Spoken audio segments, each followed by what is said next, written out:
Hey, welcome to the team. We are really glad to have you here.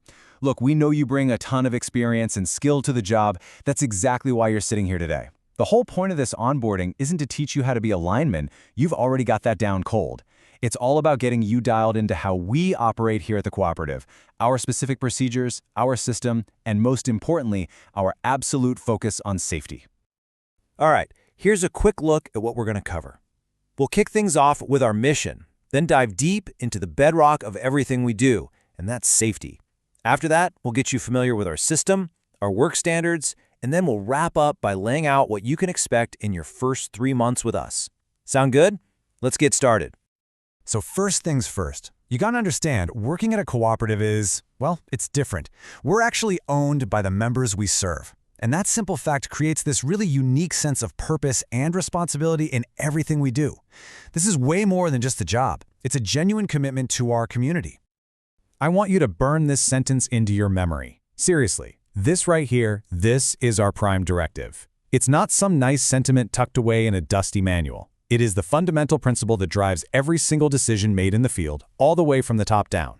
If you are ever in doubt about what to do, this quote is your guide. Okay, these are the key people in ops. Now, your crew leader is always going to be your first point of contact, but I mean it when I say don't ever hesitate to reach out to anyone on this list. We run a really tight-knit team around here, and we are all here to support each other, period. All right, now we're going to build on that core safety principle. I need you to really pay close attention here, because this section is, without a doubt, the most important part of your entire onboarding. You already know the dangers of this work. Now we're going to get into the specific systems and expectations we have in place to manage them. This is critical.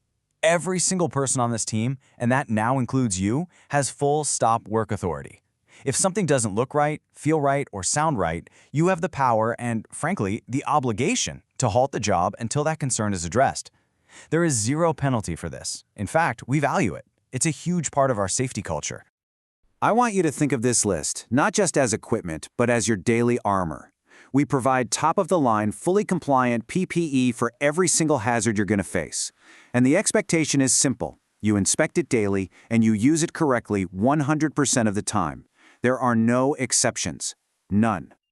You've worked with rubber gloves your entire career. I get it. But I need you to memorize our specific voltage classes. Know these maximum use voltages by heart. Know the colors. Using the wrong class of glove, well, that's a catastrophic error, and it's one we have absolutely zero tolerance for. Every single job, and I don't care how small or routine it seems, it starts with a documented Job Safety Briefing, or JSB. We cover these 5 components every single time. Let me be clear. This is not a check-the-box exercise. It is a critical discussion to make sure the entire crew has a shared understanding of the risks and the plan. We have a blameless reporting culture here. What that means is if something happens that could have caused an injury or damage, we need to know about it. Reporting a near miss isn't about getting someone in trouble, it's about finding a weakness in our system before it leads to a real accident. That close call you report today prevents someone's injury tomorrow. You know how to ground a line, but this is our mandatory, unchangeable sequence. Identify, isolate, test, ground, and tag out. You do it in this exact order every single time you de-energize a circuit for work. It needs to become muscle memory. It is absolutely non-negotiable. Okay, now that we've covered our core safety rules, let's start talking about the physical system you'll be working on. You know, knowing our specific characteristics is just the next layer of working safely and efficiently around here. So here's a quick snapshot of our system. We run both 12.5 kV and 25 kV primaries, so you've got to always confirm your voltage. We've got a big mix of overhead and underground, and believe me, our terrain can be a real challenge. You'll get briefed on the specifics of our dead front and live front URD systems, and just so you know, substation access is strictly controlled until you're fully oriented. You're going to see this specific equipment all over our system, and each of these components presents a really high-risk potential if it's handled improperly.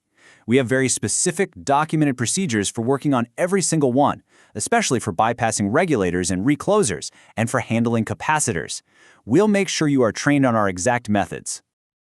All right, this section is where the rubber really meets the road. We're going to cover our specific work methods, and yeah, some of them might be different from what you're used to. This is what we mean when we say the co-op way. Now, this slide right here highlights one of our absolute non-negotiable rules. I know at some places, dielectric footwear for ground personnel is kind of situational. Not here. Here, it is mandatory anytime a boom is operating within the minimum approach distance, or MAD. This rule protects everybody on the ground from step and touch potential, and it is a cornerstone of our crew safety procedures. When we respond to an outage, we are methodical. We don't rush. This timeline shows our standard approach. And I want you to notice how much time is built in right at the front end for assessment, for site safety, and for a thorough job briefing before a single tool is even picked up. We don't rush into repairs, we plan our way in safely. And remember, your first job of the day happens before you even leave the yard. A safe and productive day starts with a safe, operational, and well-stocked truck. The circle for safety and a full controls check are mandatory every single morning. A clean, organized truck is a safe truck. It's that simple. All right, let's wrap this up by talking about what your first few months are going to look like. Our goal here is to get you integrated into the crew smoothly and set you up for a long, successful career with us. We don't just throw you into the fire here. We have a structured process to get you up to speed. For the first couple of weeks, you're going to be mainly observing and assisting. Then, as you get more familiar with our methods, you'll start taking on tasks under direct supervision. Our goal is to make sure you are 100% confident and proficient in our way of working. Okay, just a few housekeeping items to finish up. You'll get all the details on our timesheet and work order systems. But the single most important document you're going to receive is your copy of our safety manual. You are expected to read it, to understand it, and to live by it. We'll require you to sign an acknowledgement form saying you've reviewed it. And that's the overview. We are truly thrilled to have your skill and your experience joining our ranks. We're committed to giving you all the support you need to have a long, safe, and successful career here. So, welcome aboard. Now, what questions do you have for me? Let's hear them.